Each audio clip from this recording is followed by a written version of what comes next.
Tu ne peux pas être sous l'influence de l'énergie de la terre et aller te perdre encore. Aller dans des domaines qui ne t'appartiennent pas. Tu vas te perdre pour rien, mon frère. L'énergie de la terre, c'est l'énergie là qui témoigne de la stabilité. Cette énergie qui témoigne de la fécondité, de la patience, de l'organisation.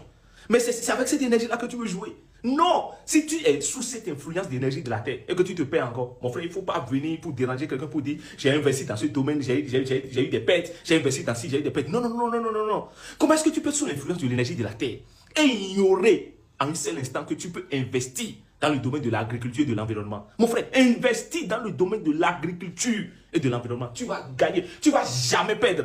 Si tu perds, c'est que tu te perds des chemins que tu n'es pas sous l'influence de l'énergie tellurique qu'on appelle l'énergie de la terre. Je continue. Tu ne peux pas être sous l'influence de l'énergie de la terre et ignorer que tu es un bon gestionnaire. Ce sont des gens qui sont nés gestionnaires. C'est-à-dire qu'on les voit dans les logistiques de biens, comptabilité et tout ce qui est dans la gestion. Madame, mademoiselles et messieurs, lorsque tu es sous l'influence de l'énergie de la terre, souffle que tu peux être un bon artisan, potier, tu peux être très bon dans la manipulation du métal. C'est que tu es très fort, tu es puissant. Ils sont des gens qui sont très forts aussi dans l'enseignement. Tiens, si tu as